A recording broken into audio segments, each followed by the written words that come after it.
All right. What's good, everybody? It is your boy Lincoln Clay coming back at you, the godfather of gaming, the ageless wonder, coming at you with a live from Wakanda Saturday edition as we are live from Wakanda. You know what to do. Hit the bell icon, hit the like button. The rest will take care of itself. If you're new to the channel, welcome aboard. J-Dog, Jamal Adams, what is good with y'all? So I didn't have to work today, so that was a big plus. And in fact, I am off till Wednesday because I took a couple of vacation days. Uncompetitive, how are you, my friend? I watched a little bit of your Battlefield 5 stream yesterday from work. Uh, Unfortunately, because I was at work, I couldn't comment. I was able to watch like a couple minutes of it. On my break, but I was like wolfing down some food, so I just like took a quick minute to take a look at it. Bang House Productions, what is up? How are you? So a lot of stuff to talk about, being that I missed live from Wakanda last Sunday, and a lot of that was a combination of me sleeping half of the day. You said you got to the last three? Oh, cool.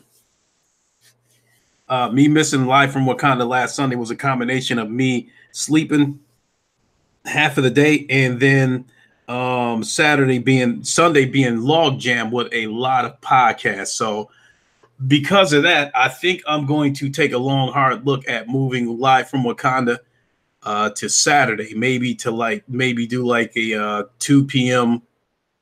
Eastern podcast, because last Sunday was really congested. I mean, we had the PlayStation Plus podcast.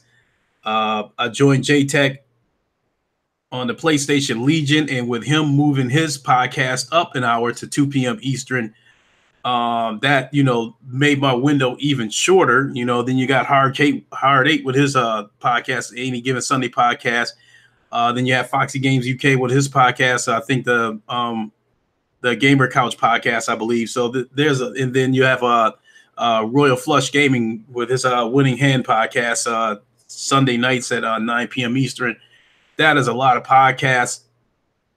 And with me trying to stay out of everybody's way, that gives me a very limited time frame to try to fit a podcast in. So I think I'm going to take a long, hard look at moving live from Wakanda to Saturdays. And I assume that I'll probably get less viewers, but people can still catch it on the replay at the earliest convenience. At the end of the day, that's what's important to me. You don't necessarily have to see it live, just check it out when you can. So I think I'm going to take a long, hard look at doing this on Saturdays. The biggest thing that has to be worked out, is I work a lot of Saturdays. I normally don't work past noon. And then at some point, I have to pick my son up. So all that's going to come into play. So there's a pretty good chance, more than likely, I am going to do it Saturday. It's just finding out the right time frame where I can give a good podcast and don't, have to scrunch everything in and miss a lot of shit. And so, excuse me. So there was a couple of things that I did want to talk about. I think, while it's still fresh in my head, I actually want to give a shout out to Activision. And it appears that Sekiro Shadow Dies Twice. It looks like the game is a hit, and from what I've been seeing of it, it looks like it's an interesting game. I've watched streams from Royal Flush Gaming. I've seen a stream from Thrash. I think I've seen a little bit of a stream from Titanfall Princess, and looks like the game is a success. And as of right now, the only negative that I'm hearing about the game is that some people, across YouTube is, questioning whether the game is too hard or not. And I actually think that might be a good problem to have for a game if it doesn't have microtransactions and, egregious monetization schemes. So with that being said, I'm hoping that Activision is looking at this game and taking notes that every single game don't have to make $500 billion, in 3 hours. Maybe they can take a page from Sony's book and make their money at a slow burn. You know, Sony made their money. Now, albeit they had to, you know, pump out a ton of exclusives to do it, but hey, everybody's happy. You know, nobody's complaining at the lineup of games that Sony's has. The only complaint that's coming out of people's mouth are the Xbots who are some twisted, some ass backwards motherfuckers. You know, one minute they screaming single player games aren't important, but as soon as these Sony games, you know, take off and they're a hit, then they start crying that that it's anti-consumer, that we don't have these games. So as far as they goes, which is it? You know, is single players dead? Is it dead, or do you want these single player games? Which is it? In any case, you know, never mind them.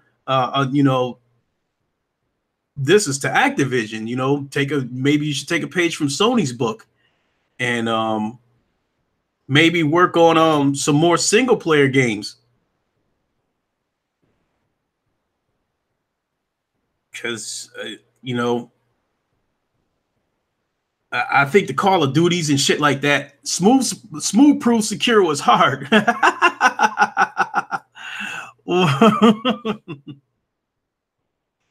Everybody's favorite stallion commander has arrived. JP Loco, what is up? Craig Harris, what is up? You know the drill. If you care to join me, I will transmit the coordinates. You know, you always have a seat at the royal table. You know something cool about the Sekiro thing? What is up, Sick? What's going on with your Ice Queen Gaming? How are you? You know, Kuhn, you know, this thing with, you know, Smooth playing Sekiro. Okay, stand by to receive coordinates, Craig. It's hard, Top Dog. It's hard for me to say anything about this situation with Kid Smooth. See, you know what? Craig, Shadow Dies Twice to me looks like a Ghost of Tsushima warm-up. And because of that, I'm interested in the game, but I got so many damn games right now, and I play so much VR stuff that I have to be honest. If I get Sekiro, you know, if I get that game, it might end up being a backlog game, but I definitely want to play it.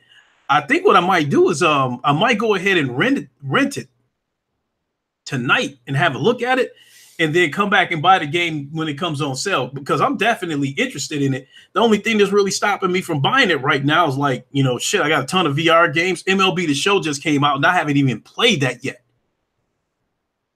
You know, and more shit is on the way. Just a minute. Let me send these coordinates to Craig Harris. Give me a second, people.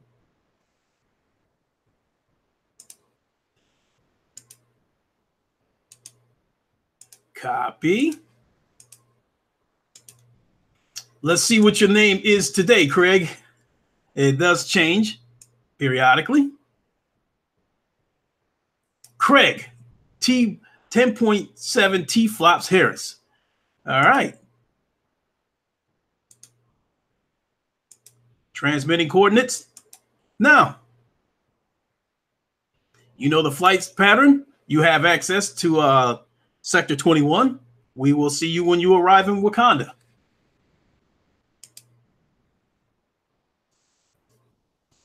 Look at Craig standing by for coordinates.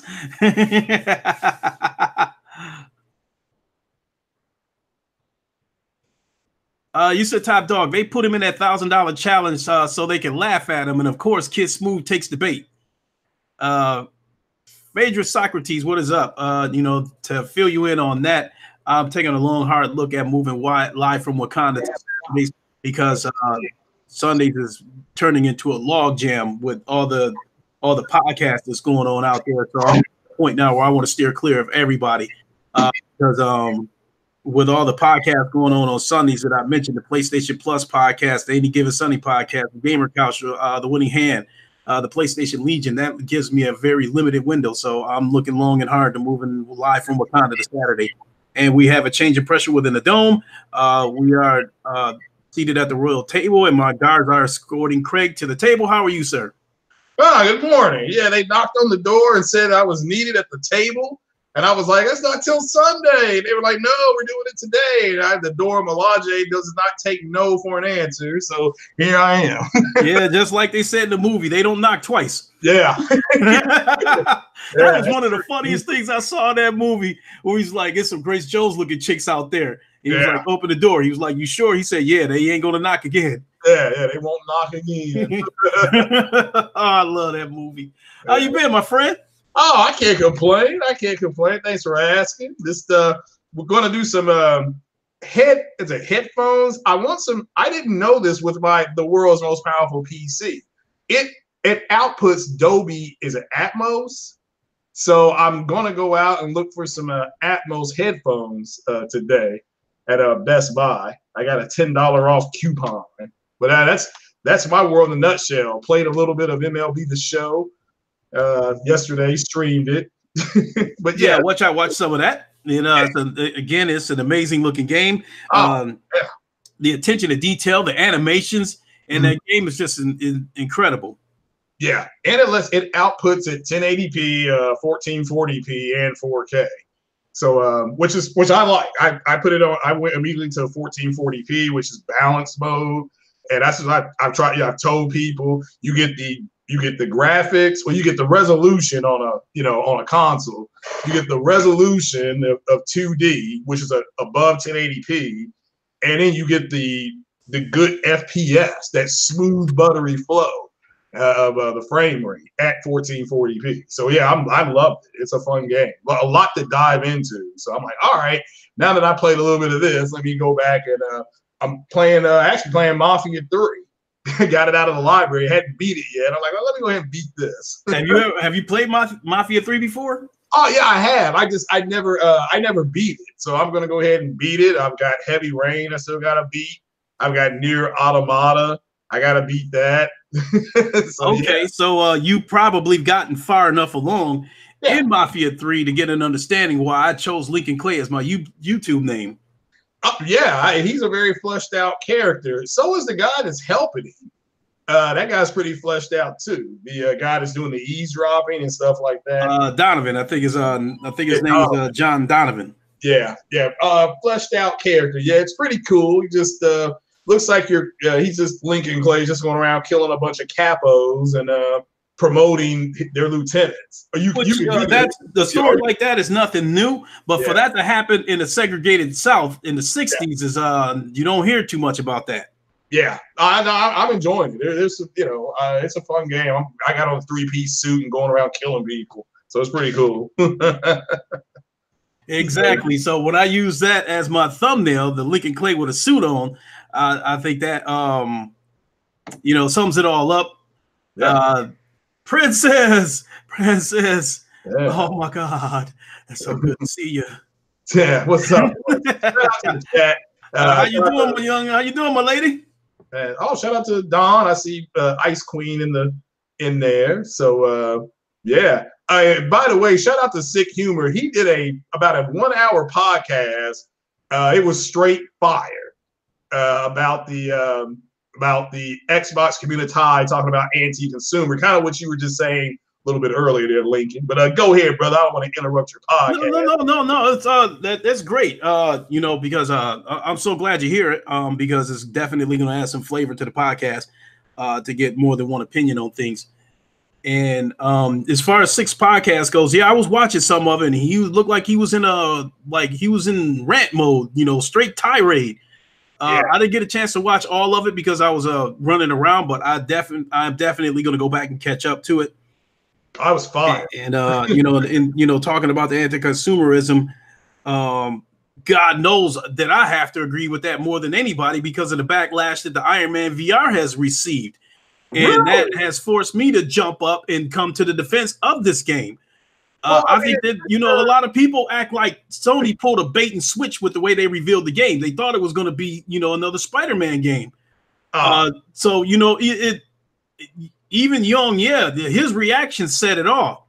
His eyes lit up. He was like, "Oh, are we getting an Iron Man game?" And then when he saw that Iron Man VR, he just basically face palmed. I don't.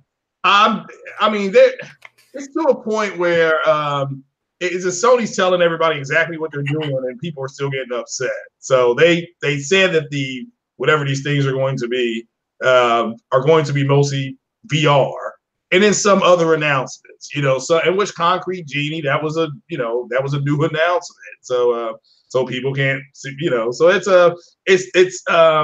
I just think Young, he's I've not seen him stream any video games, so I can't. I've seen him stream live reactions, and and truth be told, I'm beginning to wonder if he's like Review Tech USA, because I definitely believe that he does not play games. This is YouTube is his source of income, and I think him, Stone Fox Media, and Rich Review Tech, they all do the exact same thing. So Stone Fox, he just does commentary on the industry. He does not. I've not seen him stream any games. So I'm not saying he's not playing, but I've not seen him stream any games. I don't doubt that some of these YouTubers are playing some of these games, but I do think some of them are lying when they talk about finishing the game. You have YouTubers with 200,000, 300,000, 500,000 subscribers. They put out content once, twice a day, and these are professional looking videos, which is going to require some time to script it, edit it, all that kind of stuff. And they mean to tell me that they can find time to finish a game. It seems like some of these YouTubers finish a game 2 days after the game came out, but yet still manage to find time to stay on track with their with the content. And yes, Titanfall Princess Dreamcast guy is one of the guys that I'm referring to. He said, I think he did a video. It might have been on Shadows Die Twice, where he was talking about how he beat the game and was giving his reviews. And I just shut the video off right there, because I'm like, you find time to put out, videos every day, but yet you managed to finish this game in 2 days. I'm finding that hard to believe. So, yeah. JP Local. No, there's people that are just doing straight commentary. Which is fine, but they're not gamers. I didn't know they were working on an Iron Man game. I had no idea, and I was talking to King Thrash and them. I'm like, all it told me was that they've got a deal with Marvel that we didn't know about. So that's it. That's all it says. Doesn't mean there won't be another Iron Man type game come out, but it seems like they're gonna have an Iron Man VR. But we'll have to wait and see. The game may end up being garbage for all we know. Well, from what I'm understanding, this is not gonna be that 5-minute teaser bullshit that they gave us with the Spider-Man game, because all you basically did was just took target practice with your web shooters. From what I'm understanding, this is supposed to be a full game. We'll have to wait and see. Yeah, I'm not saying it. Yeah, I mean, I'm all about.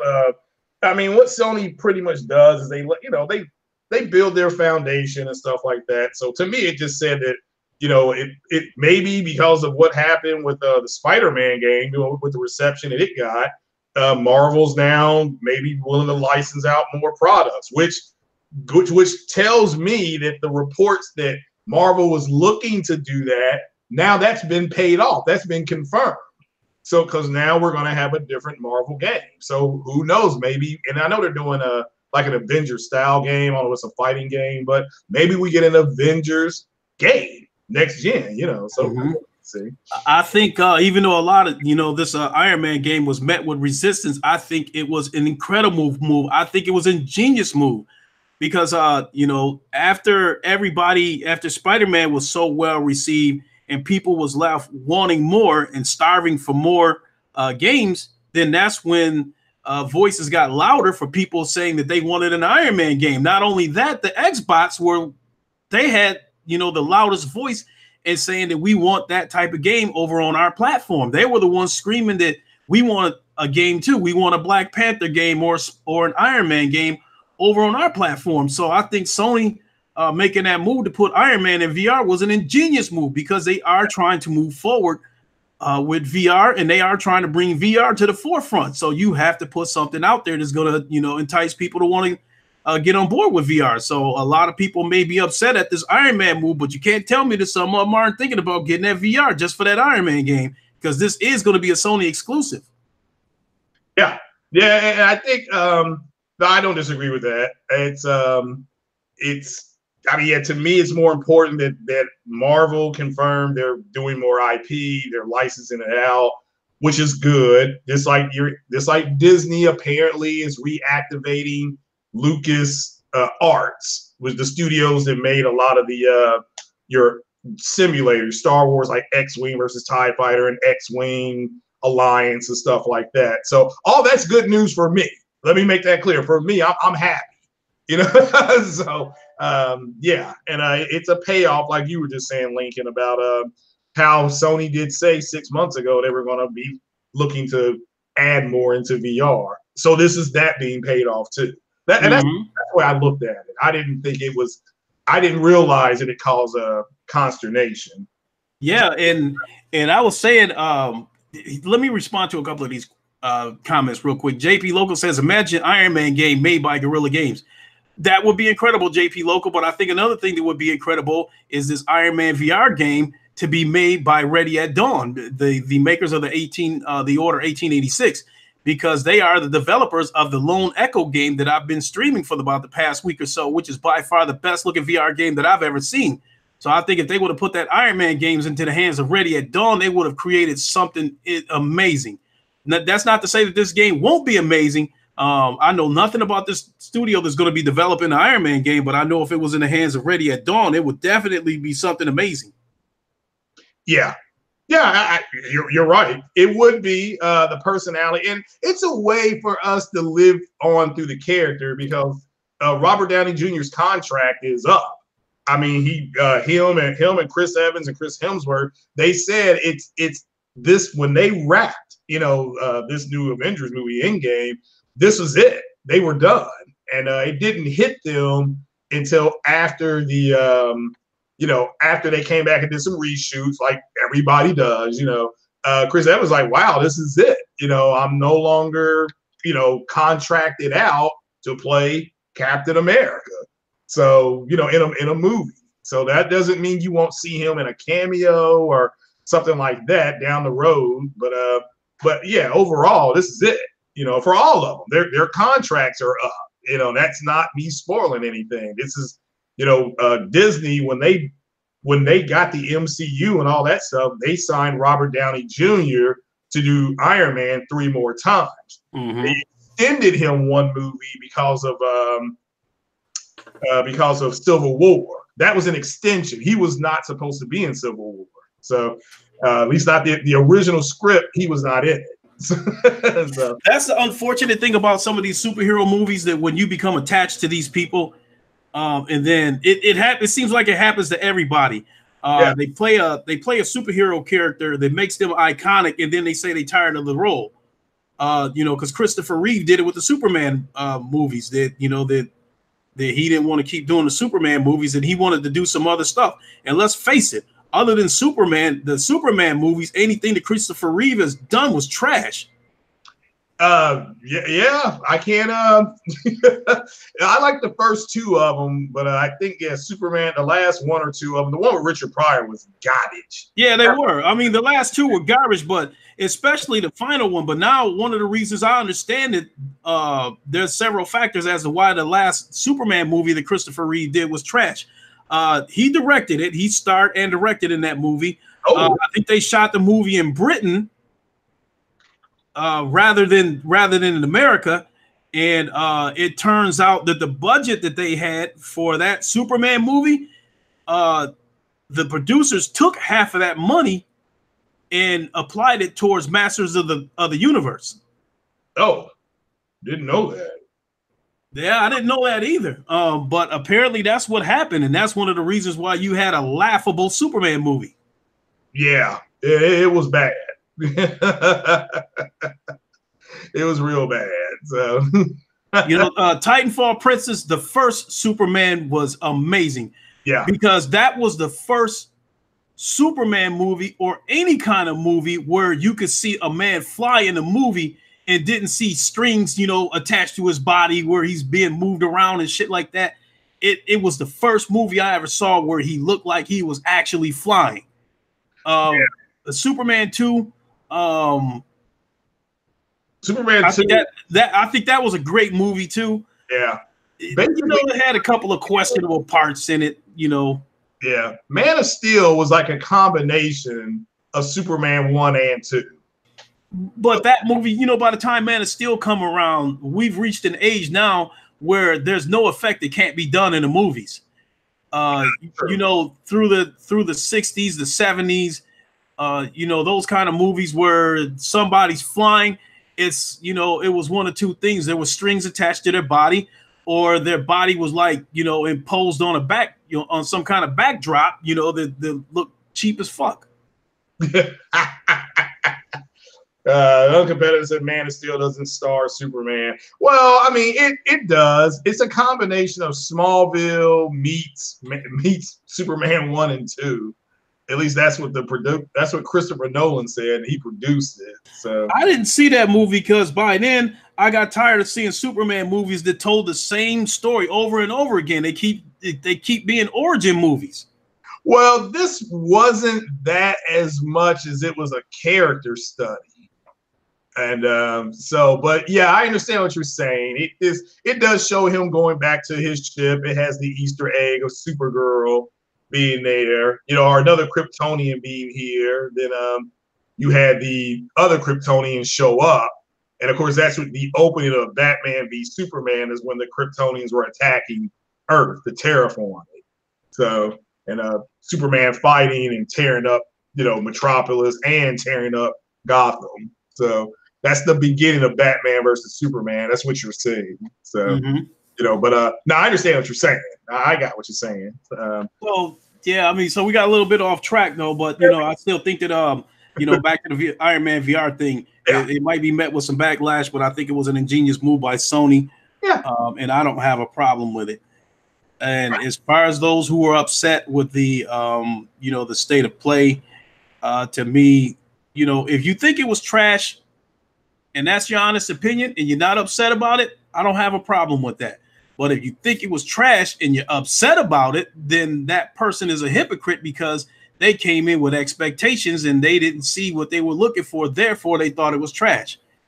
But none of the VR community seems to have a problem with that state of play. I thought it was like a mini VR E3. Yeah. There was some huge announcements that there was like, the announcement of No Man's Sky coming to VR, that is huge. And I mean, that was a seismic shift of how big that news was throughout the VR world, because anything you can do in No Man's Sky flat screen, you can do in No Man's Sky VR. And it's going to be VR multiplayer, cross-platform with Oculus and Vive, and VR players can play with non-VR players. So the community for that game is going to be humongous. It's going to be enormous. And so, this game got off to a rocky start, but oh boy, this definitely has tons of promise now. Oh yeah, I already beat it. I'm gonna buy it again though. It's only like $11, so I'm gonna go ahead and go to GameStop, and that'd be another place I'm going today after I go look it up. And if anybody in the chat's got a decent PC headsets, decent ones for about between $49.99 and below, let me know. Or $59, because I got a $10 off coupon for Best Buy.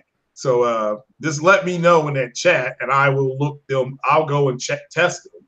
I thought about buying the Hyper X's, but I can't find a whole lot about them. So, but we'll have to find out. But yeah, No Man's Sky for me I'm buying it. I already went and bought the game. Seeing the thing about it was like, when I saw that announcement for No Man's Sky, the VR, I was instantly happy, but I was instantly upset too, because now that retailers and everybody else are going to start marking that game back up, knowing that VR update is coming. The VR update is free, so you won't have to pay for a separate mode. You won't have to buy a separate game for it. If you already have the game, you're just going to get the VR update.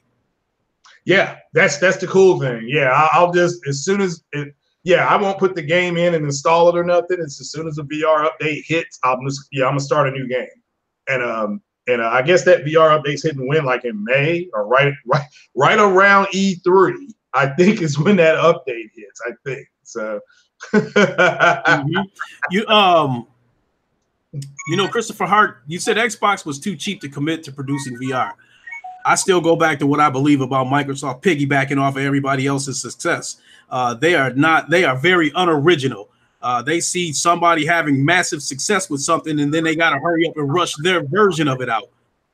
Look no further than the avatars that Microsoft came out when they saw the success that Nintendo was having with the Mii's, with the Wii itself. That making Microsoft want to come out with the Kinect. The PlayStation Plus, where you get 2 free games a month, prompting Microsoft to respond with games with gold.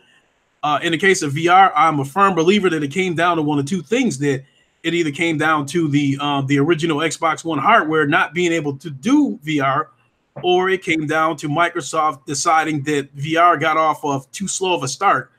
Seeing how Sony got off to a slow start with VR, they decided that it probably wasn't fast enough for them. That goes back to me saying that Microsoft wants drug money. They want that money tomorrow. Better yet, they want that money yesterday.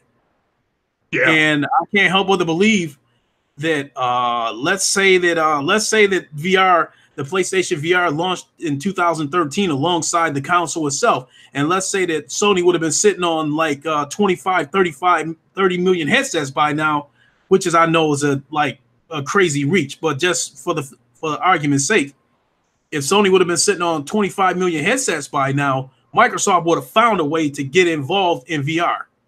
Yeah, well, again, the Scorpio is designed for VR.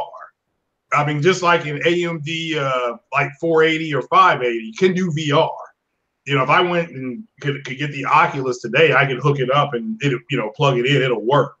But what they did not anticipate was 2014 was a disaster for Xbox. That I believe 2014 or 2015 is whenever they cut the price of the Xbox One down to $350.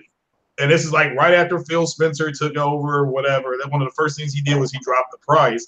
They weren't selling enough consoles to activate the first party VR. They were going to do a first party VR. Mm-hmm. Had their own VR, but they didn't sell enough consoles to instigate that. So, but I think it's still a venture that wouldn't have cost them that much money. I'm led to believe that it's possible that the Xbox One X may have VR software baked into the console. I wouldn't be surprised if that is the case. If that would be the case, and they had already partnered with Oculus, so they weren't going to need to make the headset, and then they could have had Oculus bring their library to the to the Xbox. With that being said, Microsoft, in my opinion, if the Xbox One X has VR software baked into it, they wouldn't have had to do shit else from there. Let Oculus take it from there. But yeah, and that's what I thought. I thought they would set their hardware up to adopt Oculus, but again, Microsoft wanted to do their own VR. The Scorpio, or what it's called, the Xbox X, it was supposed to be doing a whole lot. It's set up to do VR, but they did not move enough units to. I mean, Phil Spencer went to go get that done, and Satya, whatever his name, the dollar shot that shit down.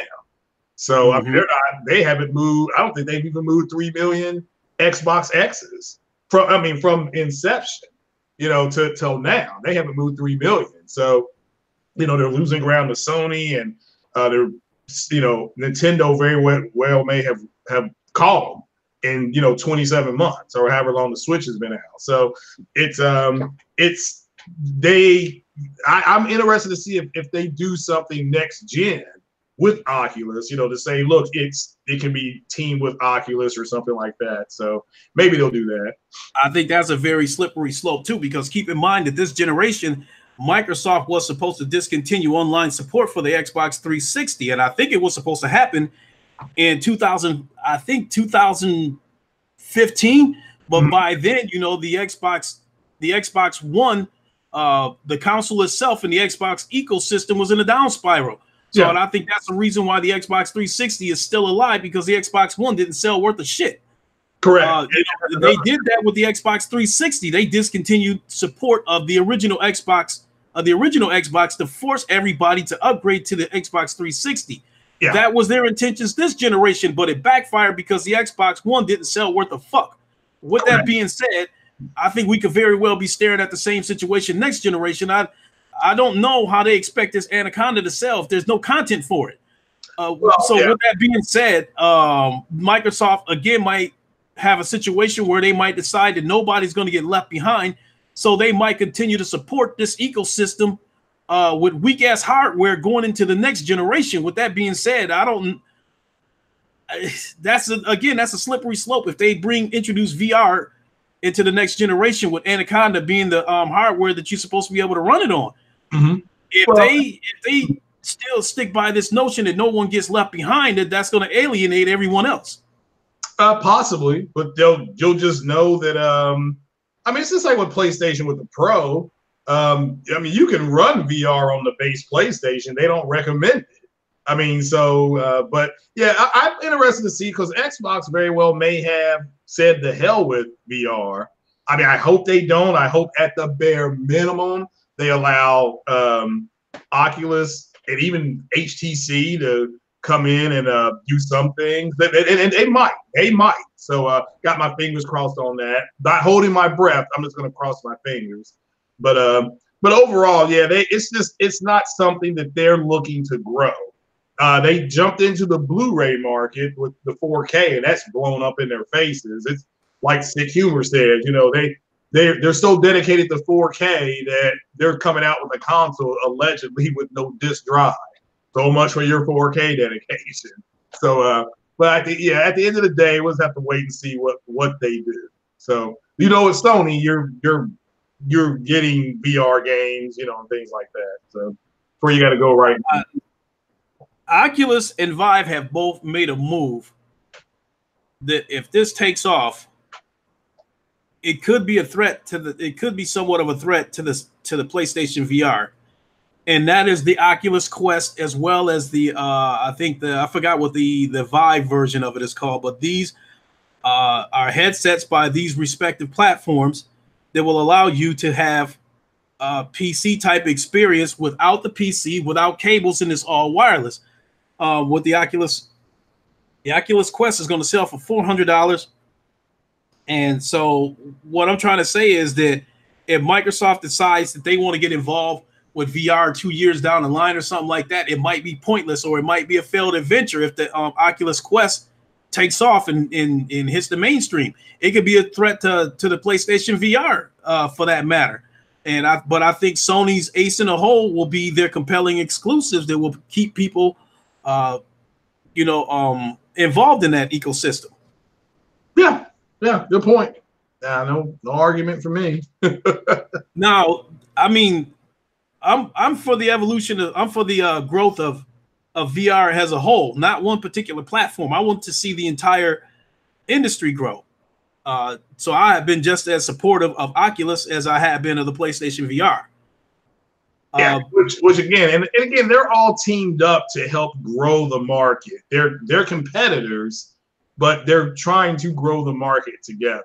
So, which is good, you know, because they all need each other to help. I guess overall, there's maybe close to 7 to 10 million units, but with all three combined, maybe there's, you know, something like that, 7 to 10 million. So, which is good for the industry to keep investing, you know, to do things. So Six said he's going to set up his Oculus today. Cool. Oh, good. Please accept my friend request when you get your Oculus set up. Also, if you want, I have that's something else that I forgot to mention, that there's a game called Drive VR that's supposed to be a VR multiplayer race game. I reached out to the developer and asked for a review key. They sent me a key along with 4 other keys that I can give away. And I gave one to J-Dub, and if you want one, Sick, I'll give you one. And did I send it yet? No, I'll send it today. Well, Support Gaming saying that the Kinect failure. The Kinect was actually a VR. It was a type of virtual reality. It wasn't the VR that we're used to right now, but they were going to have some things on there that that you're using now. Like you were going to be able to, if you wanted to, and people weren't ready for it. But if you wanted to, you're going to be able to connect Bluetooth to a watch and run your heart rate and stuff like that, and have your Connect check your pulse, keep you. That's what it was. They were literally looking to do that. Just people didn't want it. They felt it was too intrusive. You were gonna the feature that I liked was you were gonna be able to take a picture of yourself, and then there were supposed to be virtual stores, like high-end stores that let you quote try on certain clothing in a virtual setting. That's slick. Yeah. So, but they didn't do it.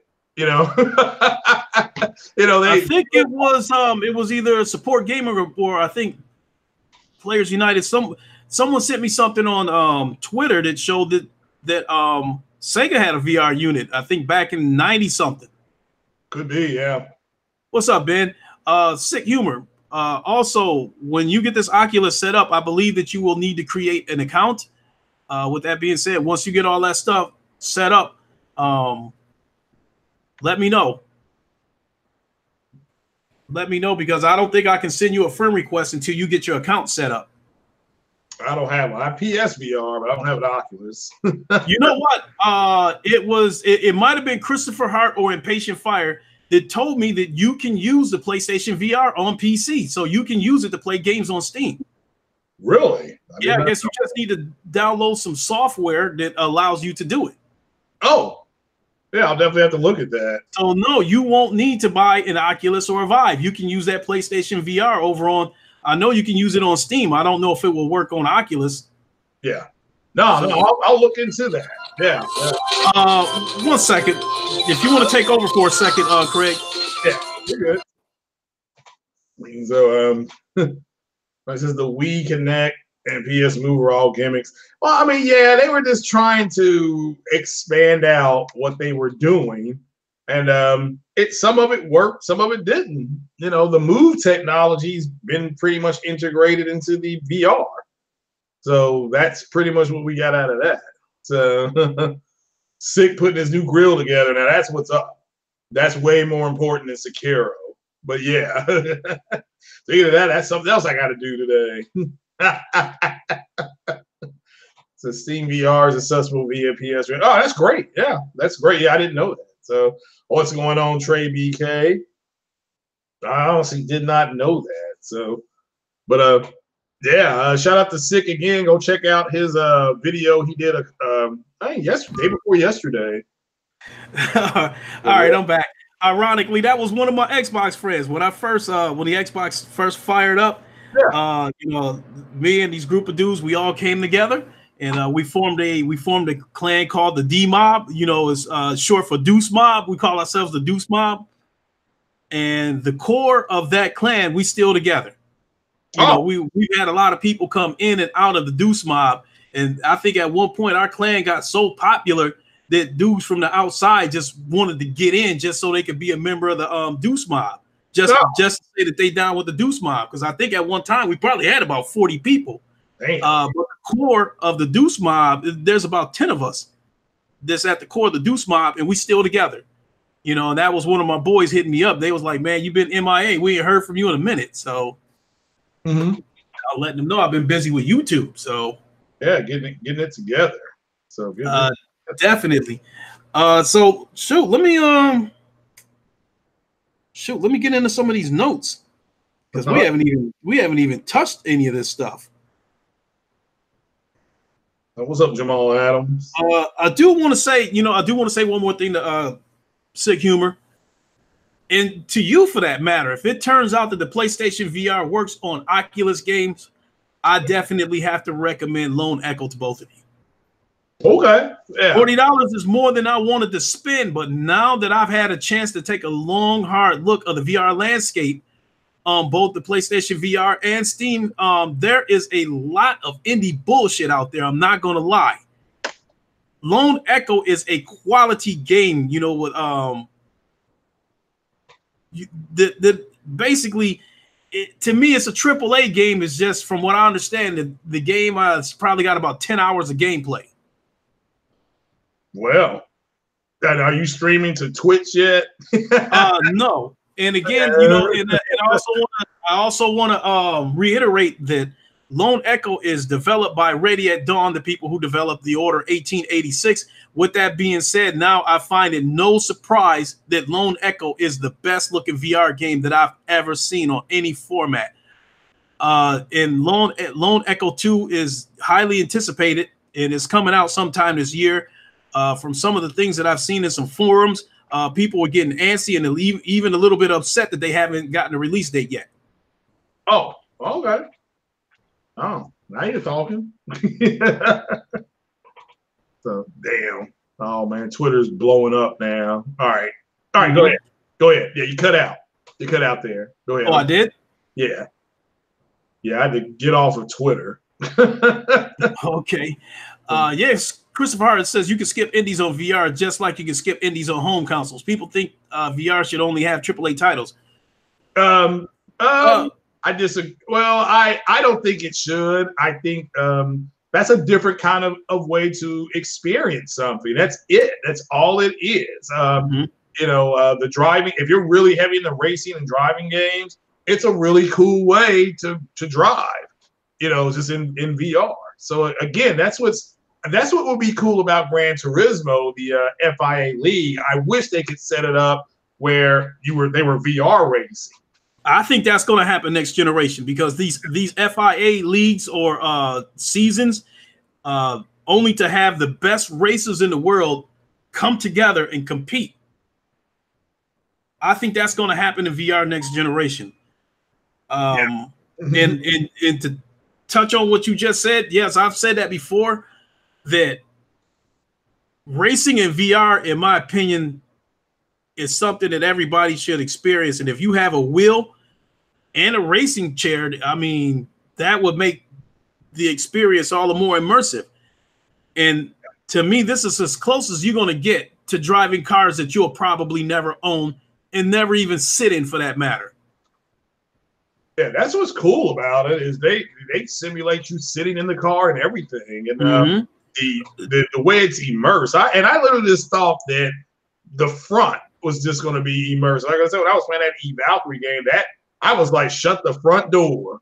I mean, I was looking over my shoulder, and you can see the stars, you can see ships, and I was like, geez, you know, I wasn't expecting this type of immersion.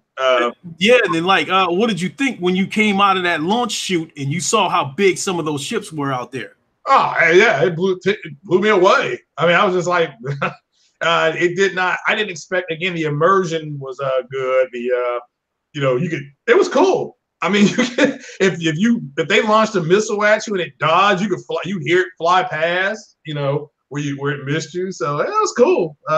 It was definitely surround sound is basically, to me, a minimum requirement in VR. Without the surround sound, it would almost defeat the purpose of even. Yeah, that would defeat part of the purpose of VR if you don't have surround sound.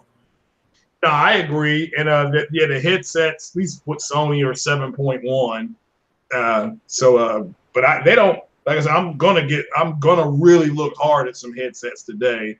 Because I did not know my computer had the Dolby already in it. You know, I didn't know. So and I just found that out last night when I was messing around on the computer. I was doing those cookies. My computer had ate too many cookies, and I had to delete cookies, and it was all this stuff come up, and it said Dolby Atmos headset. And I was like, wait a minute. I didn't know it could support Dolby Atmos. So, yeah, that's cool. Somebody says Wipeout VR is crazy. Yeah. Oh, it is. I've done a stream on that. That's Top Dog. And he also says racing in VR is the only way to race from now on. Top Dog, I've gotten to the point where all I want to do is game in VR, because I think each next generation, not even next generation, whatever your favorite game is, the next iteration of that game, people usually want more realism, more immersion, more interaction. And VR gives you all of that. Yeah. And the immersion is, it's hard for me to describe that, because I did their VR when they were down here at Best Buy a couple years ago. And it was just basically it was like they dropped you into the water and there were some sharks and fishes swimming around, which was cool. But you didn't. The immersion wasn't there. The immersion is what kind of overwhelmed me. I'm like, yeah, now I know why your brain has to be told this is fake. Because if they could have smells, your brain would think this is real. I was playing. I was constantly tapping my foot to remind, to let my brain know this is fake. Oh yeah, I know exactly what you're talking about. You're talking about the Ocean Depth game. This part of the PlayStation VR worlds where you're basically in a shark cage being lowered to the ocean floor, and it was something like as that. you're being brought back up, a shark pretty much attacked your cage and ripped the front door off of the cage, and the shark's head was up inside the cage. Yeah. The first time I did that, it scared the living shit out of me. It even scared my son. And one time I was out on a date and I brought her over here and let her try it. And when the shark got up inside that cage, she was backing up to the point where she climbed up on top of the couch to try to get away from the shark. Yeah. I mean, how much it doesn't get any more real than that without actually being in a tank and a shark getting ready to eat you. But I mean, if a game like Call of Duty is your favorite game, why wouldn't you want to try that in VR at least once? Because that's the next level. Yeah, that's a good point. So good point. Like for me, that got me, and because that was basic. Like I think if it was the one with the shark cage, the cage wasn't, at least with the one I saw, like the cage wasn't really shaky. Like they couldn't simulate that at the time. They would just give you a basic overview of what you had to sign this paperwork that you didn't have epilepsy and seizures, you weren't prone to seizures to try it. It was okay. Waited like an hour to do it, but I mean it's not like it was bad. But I'm like, oh yeah, I said they can add more immersion to it. That would be cool. But hey, this is the way it is right now. So ain't no thing but a chicken wing. Exactly. So I want to switch gears a little bit. Naturally, I'm going to come back to this VR thing at some point, but this isn't news. This is just an observation. I saw Rise, Son of Rome at the Steam store. Yeah. Yeah, it's been there for a while. Which I'm figuring it's been there for a while. And I guess that just speaks volumes of how fast Microsoft is trying to spread what little games they have on every platform. Yeah, well, it's Rise is everywhere. It's you can buy that at the Microsoft store, I believe, and or Steam. So that's why when they were putting was it the Halo stuff on Steam, I'm like, well, they've got Rise Son of Rome on Steam too. So why is this a shock? Xbox is a service now. It's just that's all it is, and you can they want you to be able to access it through anything, whether it be your phone, your tablet. This is stuff that they've said, so I'm not shocked. But yeah, Rise was there, and apparently Rise is I think the first game when they announced the Xbox One was Rise. I can't remember if it was Rise or if it was Metal Gear. But it was one of the first 3 games they showed. And again, when I saw it, I'm like, oh, I'm buying. I'm going to get me an Xbox. I had a 360. I was like, I'll just stay with the Xbox, And then they came out with that price, and I heard the Price is Right Lose song come out. Because that $500 price, I'm like, I ain't buying it. It had nothing to do with anything but that for me.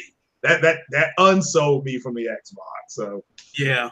But, while we're on this subject about Microsoft moving their games to other formats. Yeah. Keep your eyes open in the coming weeks and see if Sony did the same thing. As far as putting games everywhere, Sony's got games on iOS and Android, and they've got some of their games on PC. So let me explain this scenario to you. Mm-hmm. A few days ago, PSVR Frank rose from the dead. We finally seen something from him. we haven't seen anything from him in a couple of months. So people was wondering what was going on with him. Well, a couple of days ago, he did a live stream of Firewall. He was playing with the developers of the game, and they were showing the new maps, which I cannot wait for this new map. It looks like something right out of Rainbow Six. It looks like it's at a military airport. And, one of them, it looks like a cargo plane where the tail end of the plane is open. So the reason why I'm bringing this up is because while Frank was live streaming, there was also a picture overlay of one of the developers who appeared to be playing this game on the Oculus Quest. Really? Yeah, and this game is a PlayStation exclusive. Oh, well, that's cool. So my point being is that if this game goes to the Oculus Quest, Sony may have taken any reason anybody has to buy Firewall out of their hands. Let me rephrase that. Sony may have taken away anybody's reason to buy a PlayStation VR if they put it on the Quest, because the Quest, with it being wireless and not needing to be tethered to a PC, you can take it with you anywhere. You won't need to purchase a aim controller to further enhance the experience. So bottom line is that Sony is letting it looks like Sony might be letting one of their exclusives go to another platform. Oh, okay. Well, I mean, is it that Sony published the game? I mean, to me, it's not a huge deal. But you're saying it's VR, right? Yeah, but I'm wondering if this is a case of, if it is going to the Oculus Quest, I'm wondering if this is a case where Sony probably felt like the game has gone as far as it can go on the PlayStation VR platform, and they probably decided to go ahead and let it go out to another platform, probably to generate some more revenue. In theory, yeah, because VR is still kind of niche.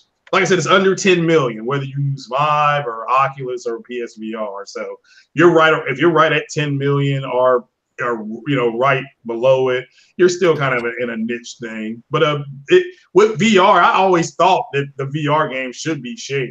I mean, but that's my opinion. I don't have a problem with that. Yeah. I don't have a problem with the game going to the Oculus Quest. I'm just pointing that out. That I'm just wondering if this is going to be a future strategy by Sony, where they're finding ways to recycle some of their exclusives when the games can no longer generate sales. Yeah, you give it more legs, give it a little more. Say maybe one of the like Shadow of the Colossus. Could that be a game that could possibly wind up on Steam? In theory, because I don't think Shadow of the Colossus was a system seller. Right. I think the game did good, but I don't really think that it was a system seller versus God of War and Spider-Man. I don't think we'll ever see those games go to other platforms. But a game like Shadow of the Colossus, yeah, I'm wondering if a game like that could possibly go to Steam. Yeah, well, again, any game that's second party and or third party, even if they may have a contract with Sony, can go anywhere. That's just reality. It is. That is the reality of the situation. Unless Sony owns the IP, sort like Spider-Man. Sony owns Spider-Man, and they license a third party to make the game. That's different. And Sony published the game.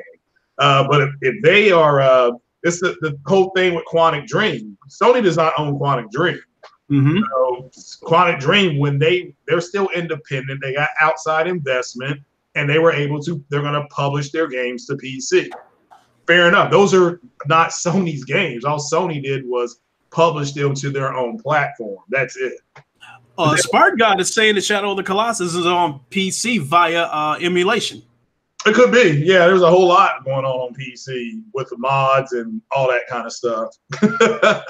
Yeah, I'm not saying it's not. So, but yeah, I just know games that are not first party, that are second and third party will more than likely if not end up on the Steam store, Epic, stuff like that. So okay, let's see here.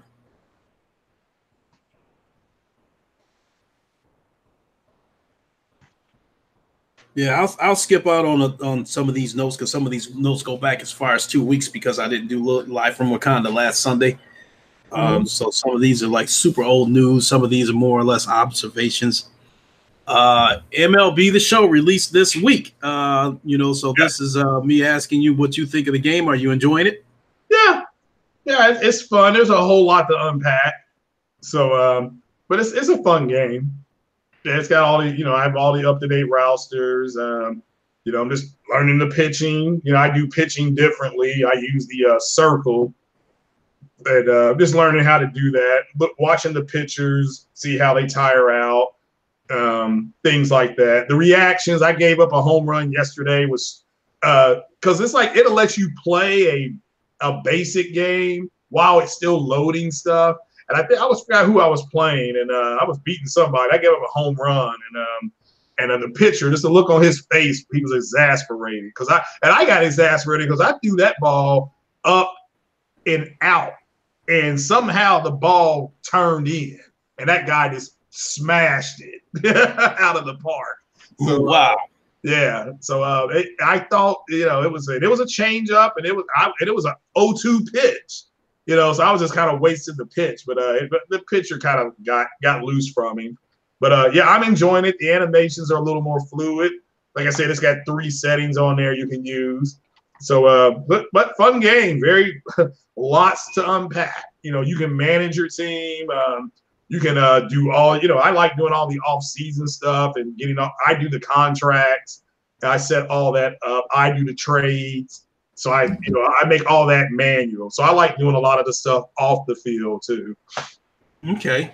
That's, I got the game too. I haven't really had a chance to play it. I'm off till Wednesday, so I will stream it at some point, but I probably say the bittersweet part of playing MLB The Show for me is how amazing the game looks, the details, the animations, all that kind of stuff. Yeah. And as soon as I get involved in that game, the first thing that's going to pop into my head is imagine playing this in VR. So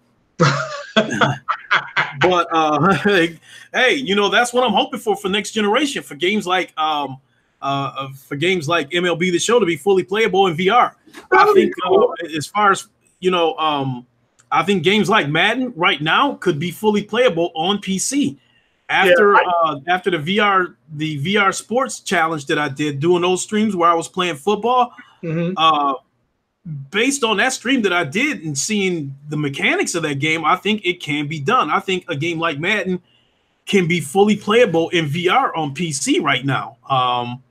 And so with that being said, I think, next generation, with the rumored specs of these next generation consoles, they're going to have more than enough power to be able to do a fully VR game,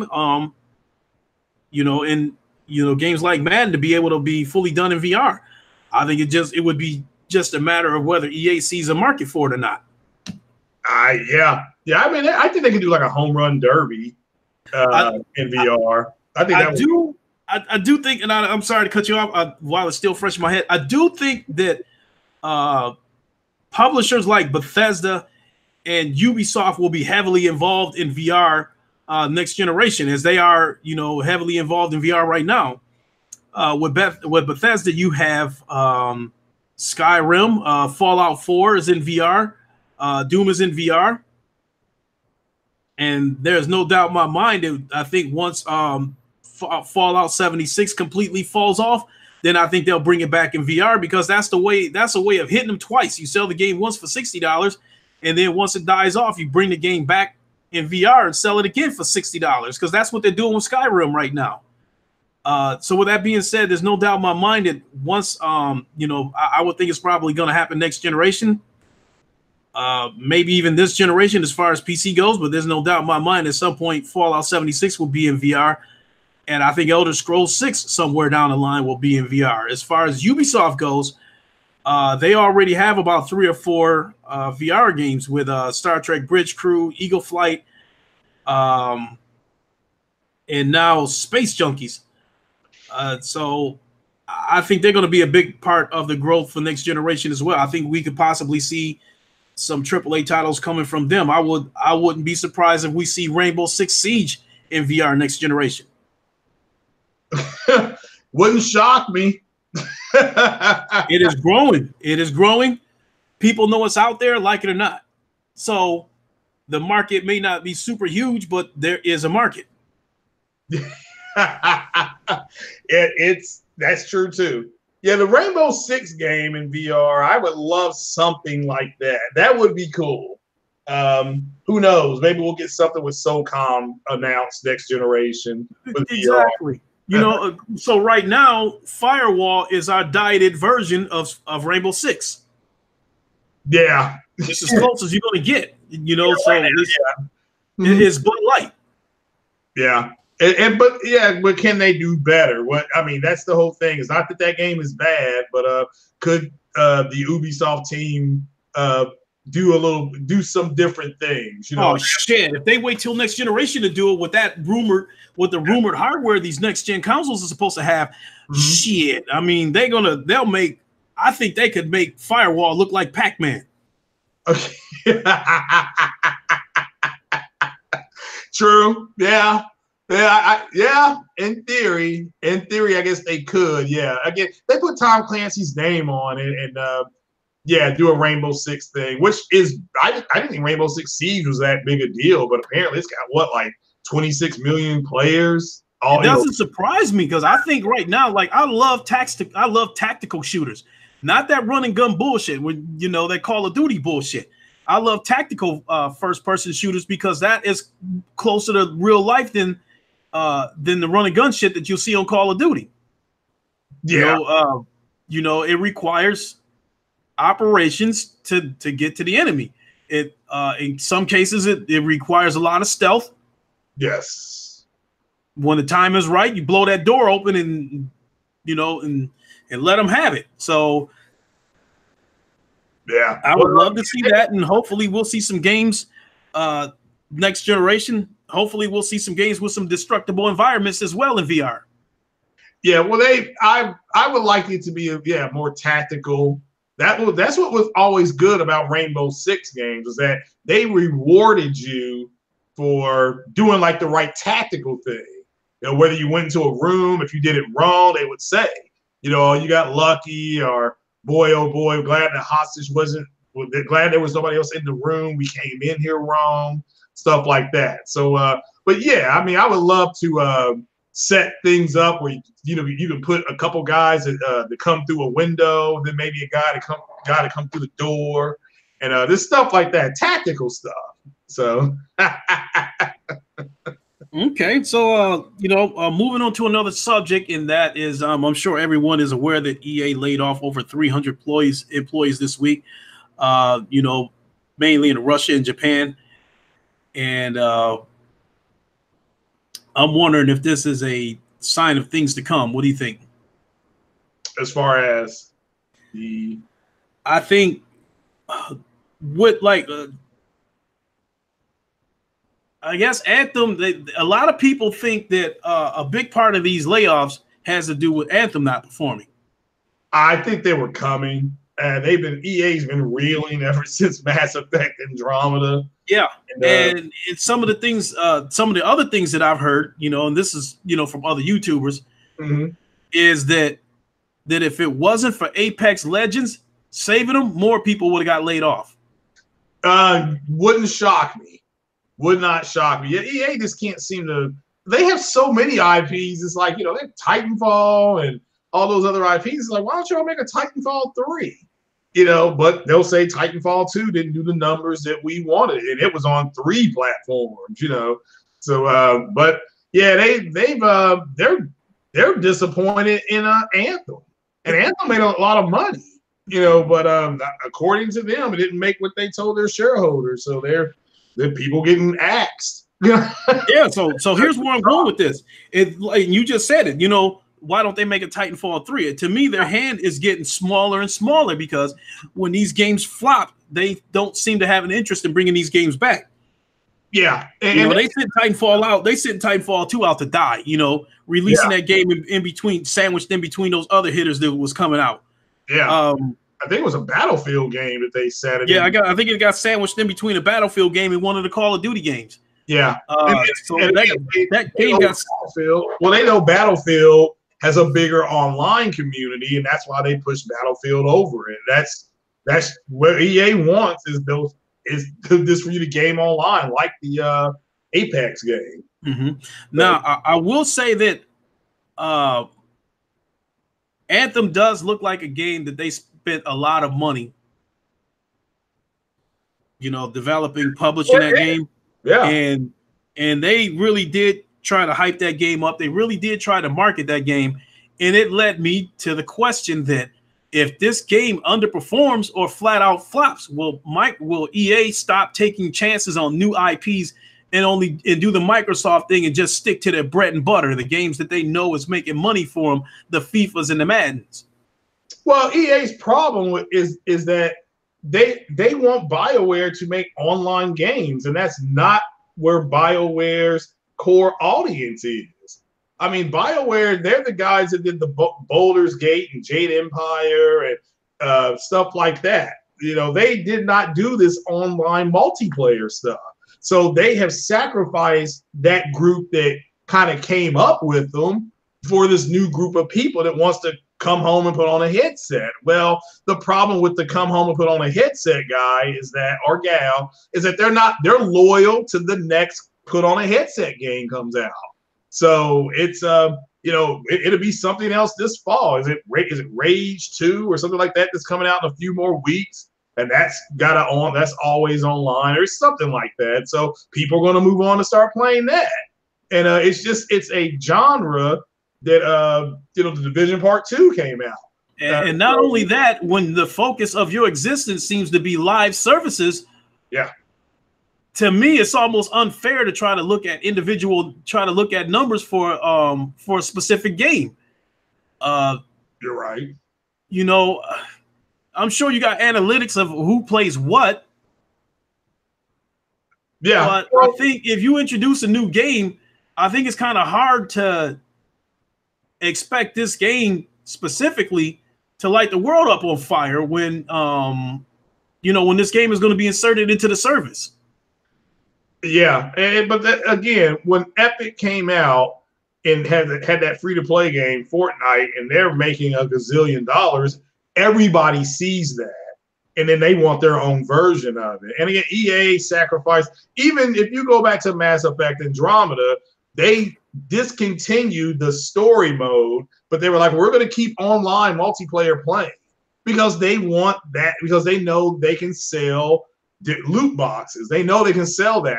And I don't know how the online for Mass Effect is at this point, but EA's been wanting to do that for years. I mean, this is the same company that cut out day one DLC in Mass Effect 3. They cut it out so that you would have to pay an extra $7 for it because everybody was going to want to play it. So it sucks, but this is who they are. And it's not the company that made Mass Effect and Dragon Age. That company's gone.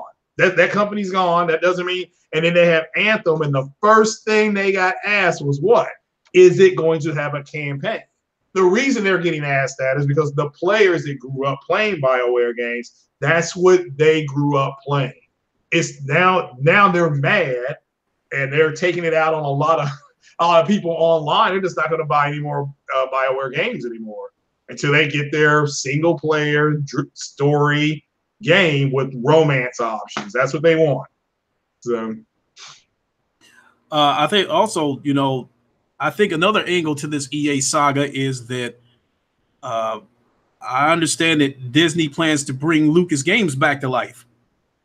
Yeah. So with that being said, that means that EA's days are numbered with that Star Wars license. Yeah. Well, yeah, that's a good point. Yeah, EA, it's counting down. If Disney's really serious, they'll be able to get because they had let me see who made this one. I've got X-Wing Alliance here. Yeah, this was published by is this Totally Games? Well, this was developed by Totally Games and published by LucasArts. So Yeah, we'll have to wait and see because they're going to publish their own stuff.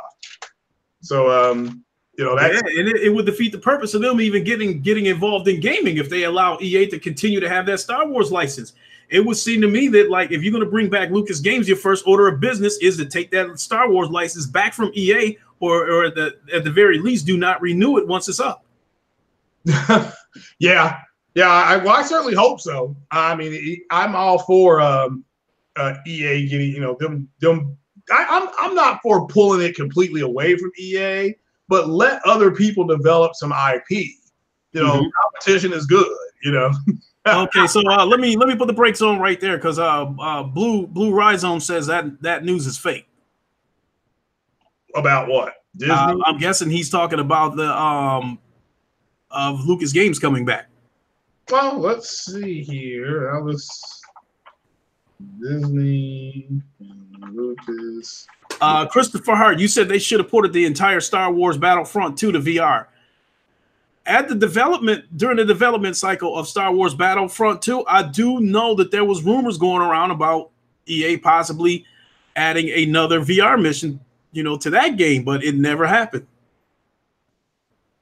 Yeah, so that leads me to believe that maybe Sony paid them or worked or cut them some kind of break in terms of royalties for them to add that VR mission to the first Star Wars Battlefront, but I'm guessing Sony probably didn't want to pay up, or the second time around. I don't know, but that was something that I was truly looking forward to on Star Wars Battlefront 2 with some kind of VR mode, and it was disappointing that it never materialized.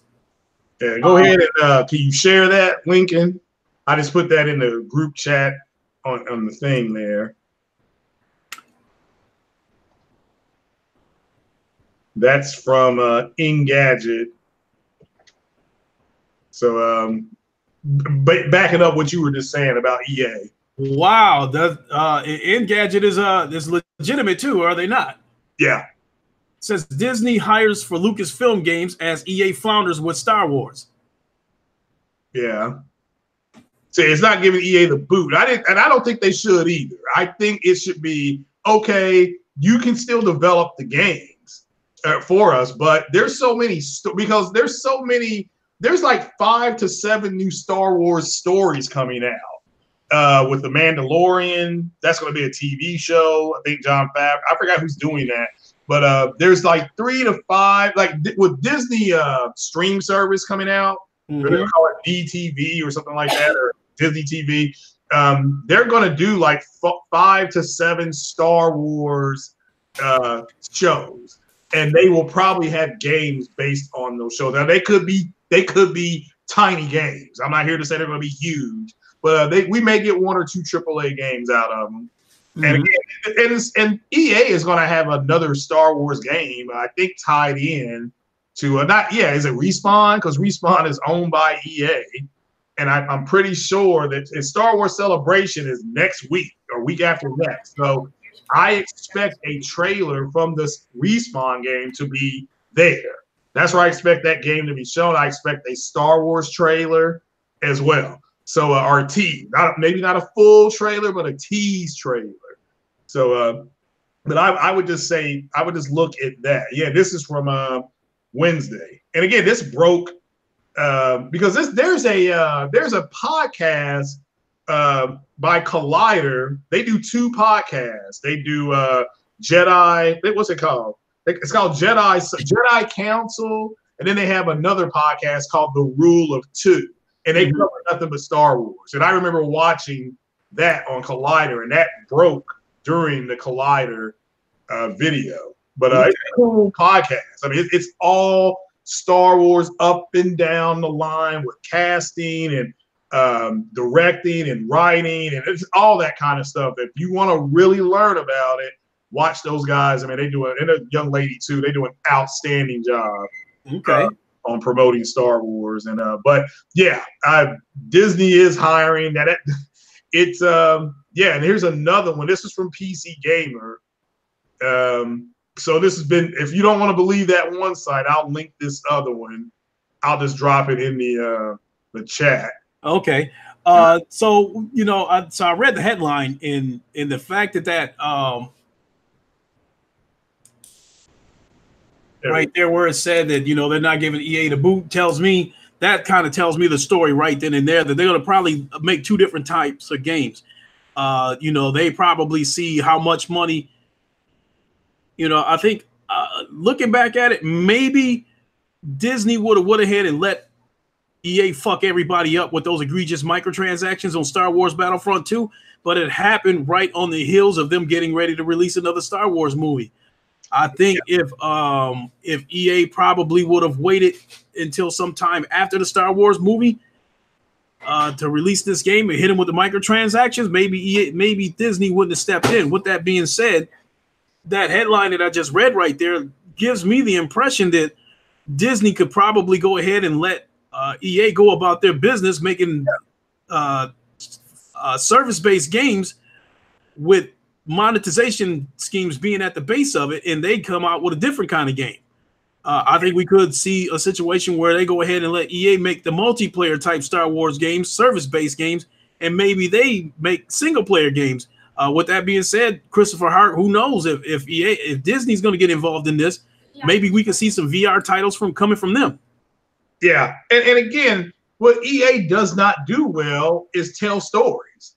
I mean, even except for the long shot on Madden, but all these games they need stories so that people get invested into the story, and that's not what. And this is Star Wars, so if you're gonna, that's why Knights of the Old Republic was such a cool game, because your player had force abilities, but they had a cloudy future because you had made no decisions. So you can make good decisions and terrible decisions, or but that was the story that drove us to play that game. And the game itself is I went back and tried to play it on that 4.3 screen. It's garbage. They gotta fix that. I don't know how they can, but they gotta fix it. But with that said, EA is just not very good. I've had, grown ass man, I gotta accept the fact that EA is just not very good at letting its studios tell stories. They're trying to maximize profits, and Star Wars is a property that needs a character you can follow and grow with, like they did in the friggin' movies, for Christ's sake. Mm-hmm. So it's the same, but it's like they don't understand that it's a corporation, so it's just trying to make money. And the Star Wars video game made money, and it had a good story. I mean, I can't complain about that story. So it's it is what it is for me. Mm-hmm. I've accepted it for what it is.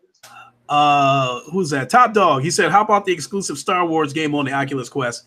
Yeah, I'm definitely aware of that, Top Dog. And when I first heard about that game being exclusive to the Oculus Quest, I let out a little bit of a sigh. But I can't be mad, because if I was to get mad, then I'd be the pot calling the kettle black myself after what I said about the Iron Man thing, saying that if people are upset about Iron Man being a VR exclusive, VR only game, then they're no different than the Xbox who get upset about God of War and Spider-Man not coming to the Xbox. So I can't be upset about the Star Wars game being an Oculus Quest exclusive. I just have to decide, do I want to play that game bad enough to buy an Oculus Quest? And that's pretty much the situation you have right there. Now, back to this EA thing, I'm wondering, with the situation that EA has had over the years where they have games that have underperformed consistently, are we going to reach a point where EA might possibly move over to more free-to-play games and more mobile games?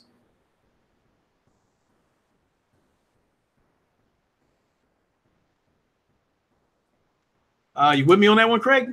Well, yeah, I dropped out there, hit the wrong button. Yeah, the blue Hismo. Yeah, I read the article. Yeah, it's just them confirming that they're adding more people. They're still committed to EA. That's not my, but they are actively looking to put the newer stuff they're about to do with Disney, the streaming service. They're looking for tie-ins with other studios.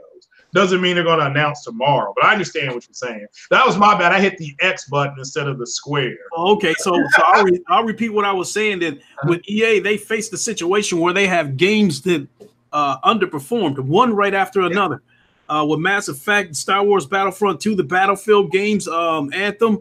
They've had a number of games that have underperformed because of this. With their stocks dropping and them laying off people, do you think we could see a situation where they could eventually invest more into free-to-play games and mobile games? Yeah, but again, to me, I could see that if their company is losing value, granted it's on paper, but if they continue to lose stock market and stuff like that, their problem is that they acquired a studio in BioWare and that tell story-based games. So yeah, they could do in theory a Titanfall. Just go back to it being always online like Titanfall 1 was. Just say, yeah, we can do another Titanfall game, but it's just going to be always online. It wouldn't shock me to see that, So yeah, I could see them doing something like that. And that was just speculation, folks. This don't go to the bank with that. It's just they could do nothing. But their games are not failing; they are underperforming, at least. But Witchcalla did better than they thought. Apex, that's doing better numbers than they thought. But you're right, Mass Effect underperformed. Why? Well, because people wanted a better story than what we got. Not because of the combat. The combat was really good. So they get an A for that, but their story, that was straight garbage. It was like they wrote that yesterday. Yeah, I'm gonna have to take a look at that battle royale mode in Battlefield 5 because oh boy, this is my mother. Hold on. Yeah, Battlefield 5. I've not tried that. So has anybody in the chat tried that battle royale? So, and if you have, what do you guys think about it? Gotta actually come back over to the podcast.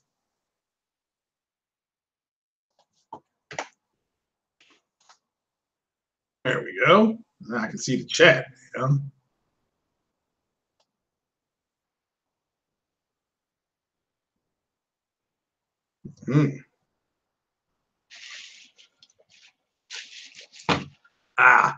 Yeah, like I said, Blue Hismo, it's all they're doing, but they are going to start looking at other studios to publish, especially with the newer stuff. EA has got the big movie tie-in stuff, but these other ones can be done. These other movies can be done. So, or other games can be done. So, Princess, with that, your video you took and put on Twitter, you're going to have J-Tech's tongue wagging out. Firestorm is fun. I've heard that. Yeah, I've not tried it yet. I'm sorry about that, folks. No, you good. You got to answer your mama. They get away with that one. See, my address is still registered at her house. Only the things that I need come here. Everything else goes to her place. And if she sees something that's important to me, like the Secretary of State or something like that, letter from them, then she'll let me know. And in this case, I have a JCPenney card, amongst the other bunch of plastic that I have. And they turned that JCPenney card into a MasterCard. Really? Yeah. It's cut and dry because, for one thing, JCPenney, I think some of this stuff is expensive. And I've only used the card about 3 times, and so by turning it into a MasterCard, they put me in a situation where I can use it anywhere, therefore encouraging me to use it more. Yeah. Yeah, that's true. I use my Visa for everything. I use my Visa for everything, gas, groceries, paying bills, everything. And then because my Visa is linked, to the app where it's linked to the app with the credit union that issued me the card in the first place, I can just use the app to transfer the funds right over to that Visa. Really? Well, I don't have to set foot. I don't have to set foot into the credit union. I don't have to go there. So I use my credit card to pay for everything. Online purchases, everything. I use my credit card for everything. I virtually don't carry cash with me anymore. And I was the last person that would have got on board with this shit because I just didn't believe in this cyber shit. I still believed in the old-fashioned way, putting cash in somebody's hands. Yeah. But it's much more quicker and it's much more convenient. And then when I get paid, or I don't even have to wait till I get paid because I got money tucked away. I just, transfer the funds from my savings account right on over to the credit card, and I bring my balance back down to zero. And that's actually how I ended up building up my credit. I didn't realize that I was doing that over the years. So now I can pretty much get a loan from anybody, get just about any credit card I want. I didn't realize I was building up my credit by doing that. Yeah, I tell people if your credit's bad, just run your credit.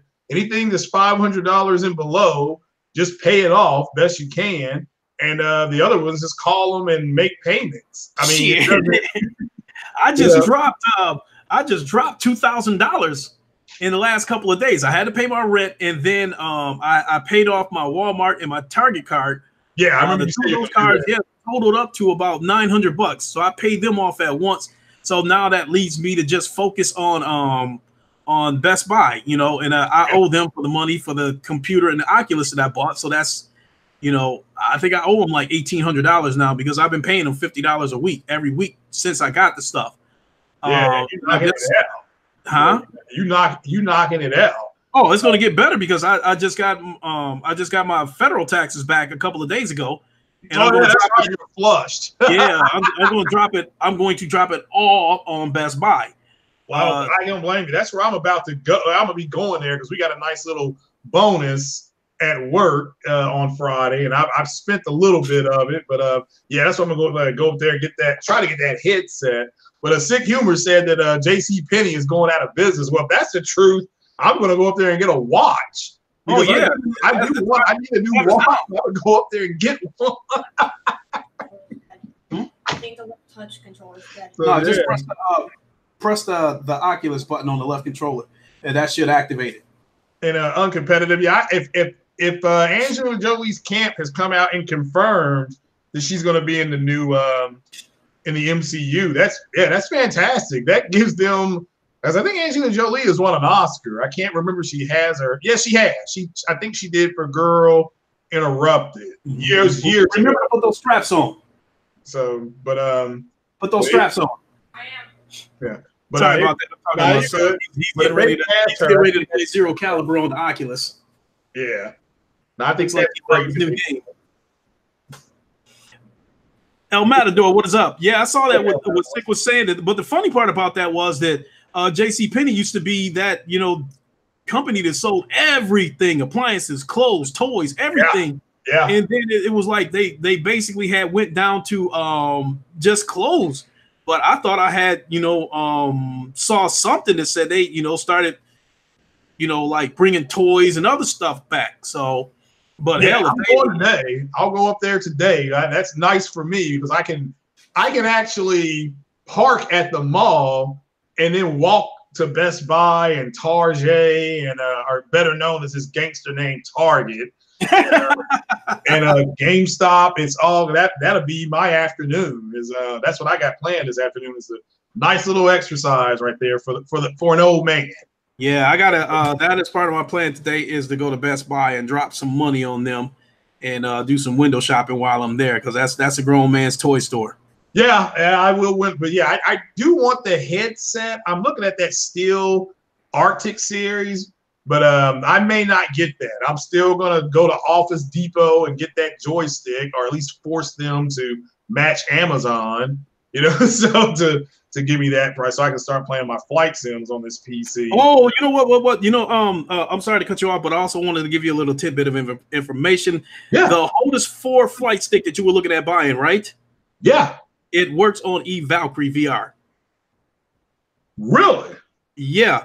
One of my friends, another fellow YouTuber, Joystick Guru, did a stream a couple of days ago where he was playing Valkyrie and using the flight stick. Yeah, that's what I'm talking about. Because I know Eve online, it does not. The gamepad and stick does not work, or at least I've not figured that out yet. So, what the hell is this doing up here? So that's something I definitely plan to investigate. I think I want to take a look at that today.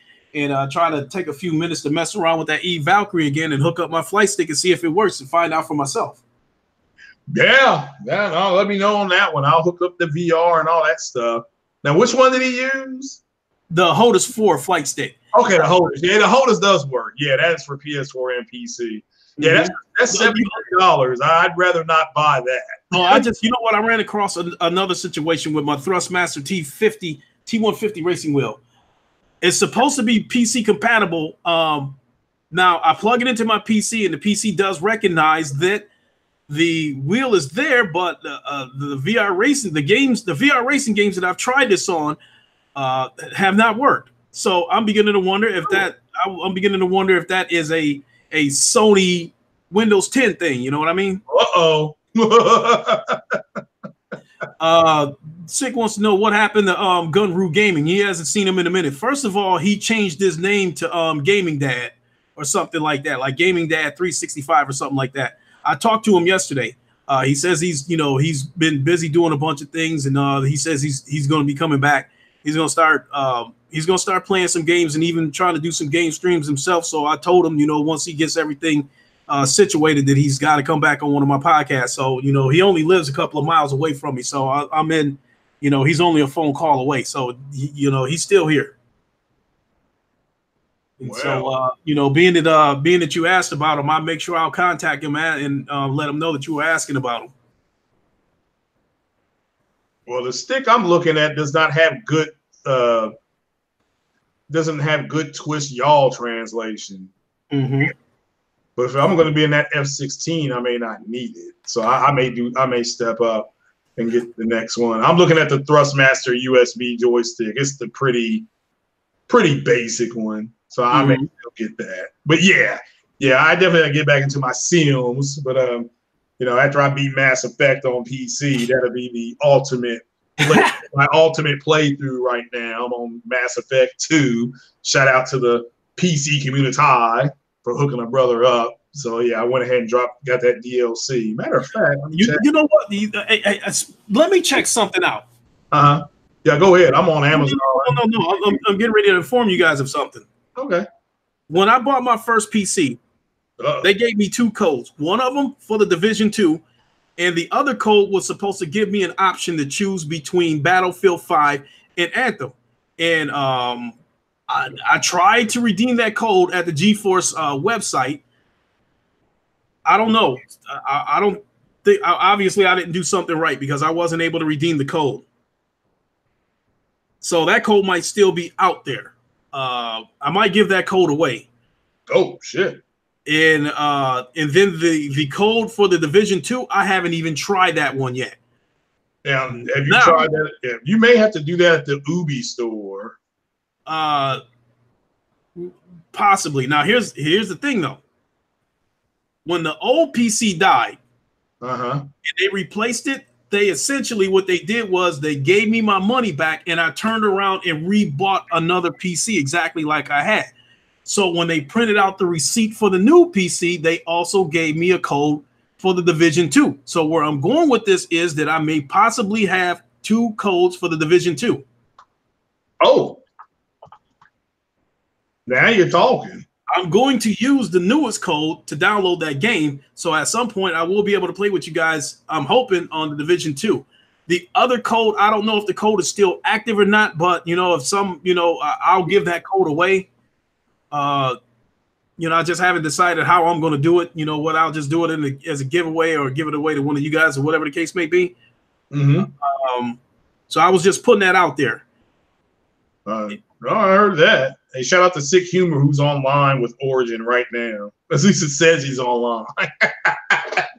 Sick's my only Origin friend. Somebody find me on Origin. It's Thomas Hannon says it's probably an Origin code. It probably is, but I followed the instructions on the receipt that directed me to the GeForce website. And from there, I was supposed to, I guess, download the drivers or install the drivers. And that was supposed to take me somewhere to be able to use that code to, get Anthem and to choose between Anthem and Battlefield 5, which, if I do get up off my ass and get that code to work, I'll pick Anthem because I already have Battlefield 5 on the PS5. I mean, the PS4 got ahead of myself.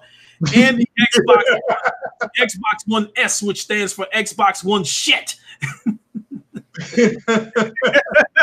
I mean, That's hey, I'm gonna patent that shit. I'm gonna copyright that shit. The Xbox One shit.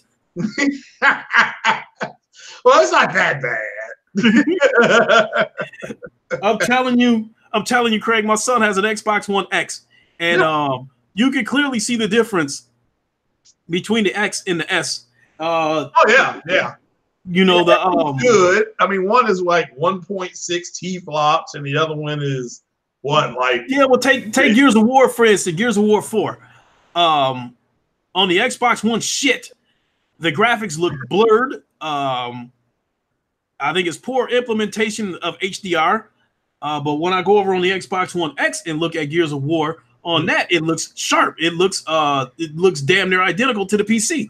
You know, I with the naked eye, I can't tell them apart. Yeah, the resolution does. Yeah, where the PC gets it is when you switched on those graphics, and you know you're watching that game play in like high or ultra settings, and at that point, yeah, I was like, wow.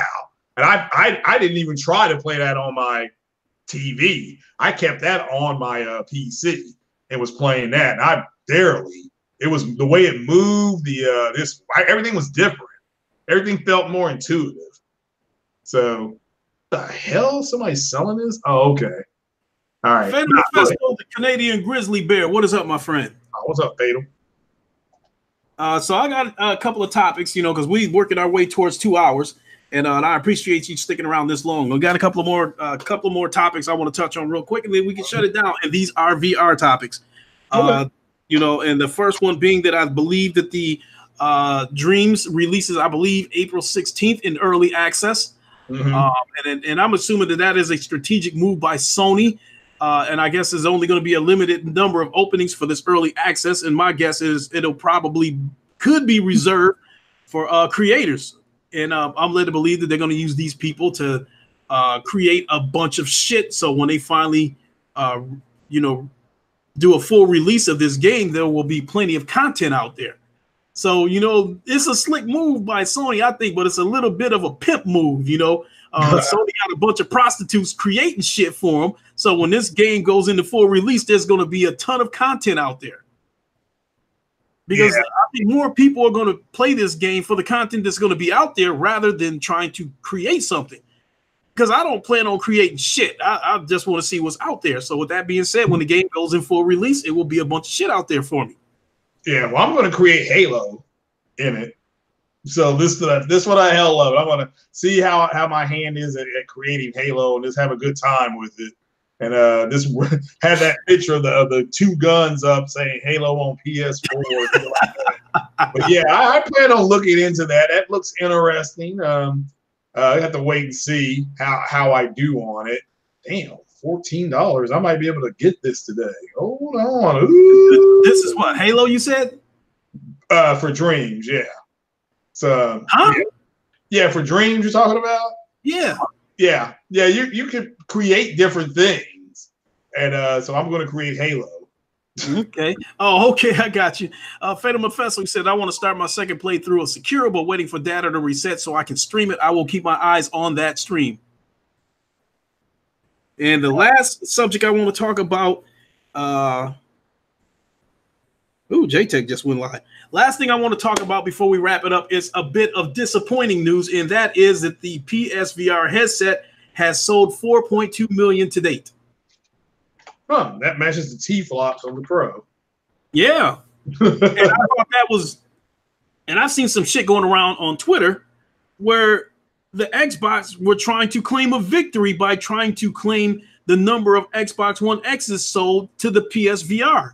And I'm like, are you fucking kidding me? You're comparing the sales of a console to a peripheral. Yeah. Well, I just, at this point, okay, look. Like Six said in his rant video the other day, these are people with no home at this point. So they're trying to find something to hold on to. I mean, I just saw a video somebody put out saying that, you know, games for Xbox people to be excited for coming up. And it's like, what they don't understand is that when those games all went to PC, and I mean all of them, that devalued their console.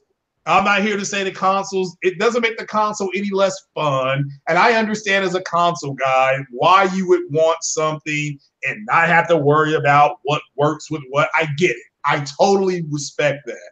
But there's no reason to own that console at this point. Not unless you just want it, you want to be able to play those games and not play on PC.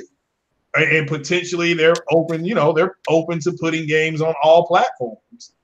And so now it's, we got to find a reason, and it's Xbox is selling more than this. It's just they're trying to find something positive to say about the console. There's nothing positive to say. But they compared it to a peripheral. Yeah. It was $500 when it launched, so you had to expect a slow start for the PlayStation VR. But now that thing, now that it has a permanent price tag of $350, which I think is going to go down again before this generation is over. I agree. When it's on sale, the thing is as low as $200.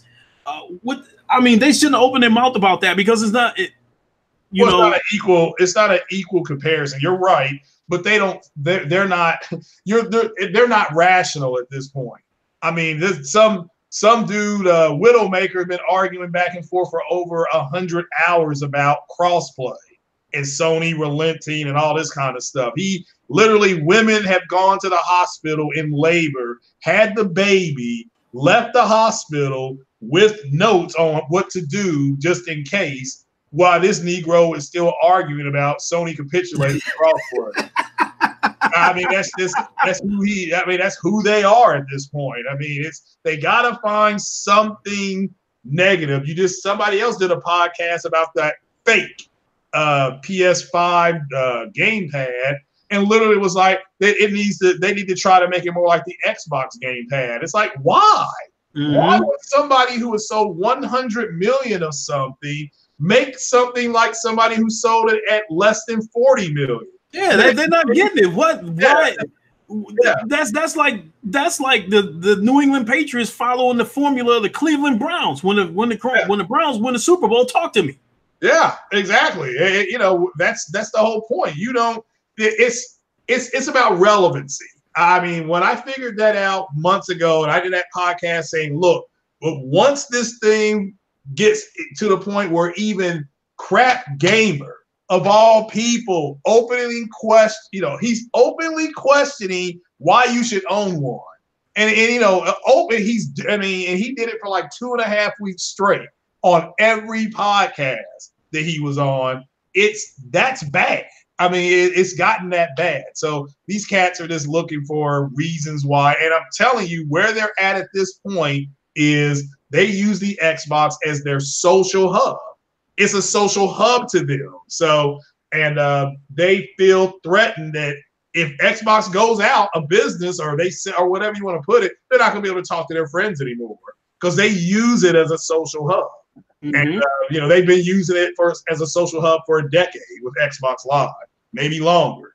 But but that's why they would say something like that. The false equivalency. Yeah, it's like a train hits a car, going 40 miles an hour, or a truck. They'll say it's the same thing. Like, no, the train's heavier, it's going to cause more destruction. The car is going to be messed up no matter what. But they're going to say, well, it's equal. It's the same thing. It's like, no, it's not. It's two different things hitting. But they have to say that Xbox is beating Sony at something. That's all that is. You shrug your shoulders and you move on. That's what I do. Same thing. Someone asked me when I said something when I made the Iron Man tweet on Twitter. Someone said something to me about the Xbox running their mouth about about the xCloud. And and them trying to act like they had a victory. That was until Google showed what they had. Yeah. They've been silent on that xCloud shit since Google showed their shit. But even before Google showed theirs, my thought was that the Xbox needs to worry about Microsoft getting content instead of worrying about how they're going to distribute it. I don't disagree. I don't disagree. So, it's crazy. It's unfortunate. So, all you do, I just shake my head. It's just It's just like there's people who think that the PlayStation Pro can't do 4K native or 4K gaming, and it can, and you just say, no, it does, and you just move on. So pretty much the way I look at it. Without a doubt. So with that being said, I think I'm gonna get ready to shut it down here. And I'm sitting here watching my son playing Zero Caliber on the PC. I think he found his new game that he absolutely loves. Oh, cool. Remember to stay inside the blue cage. I had to that's one thing I absolutely like about the Oculus is that you can use the controllers to draw out your boundaries. Oh, that I didn't know. Yeah, that's you use the controller and you draw, like they'll show you a map. They'll show the positions. They'll show the positions of the sensors, and then what you do is you take the move controller and you hold a button, and you look at that map and you draw an imaginary boundary. So that's what I did. I only have I think I only have like a 6-foot 6x6 play area.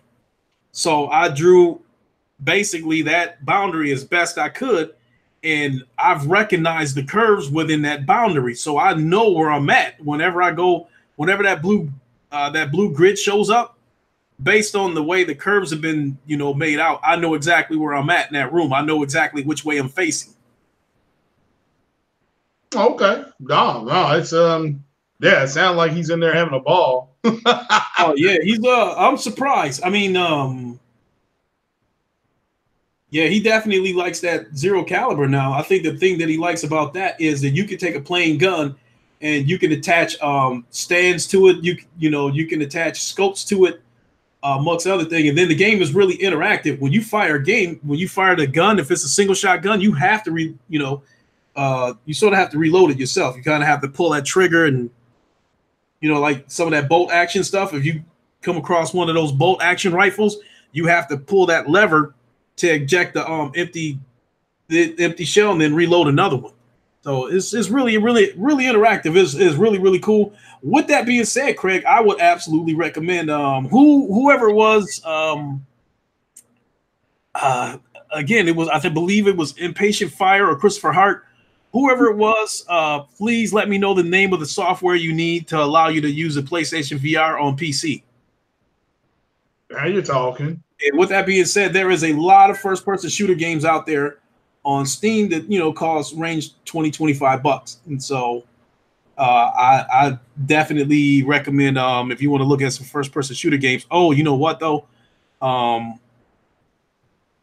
You wouldn't have the controllers though for those kind of games though, because you would definitely need those Vive controllers or the touch controller. So I guess I can't recommend Zero Caliber or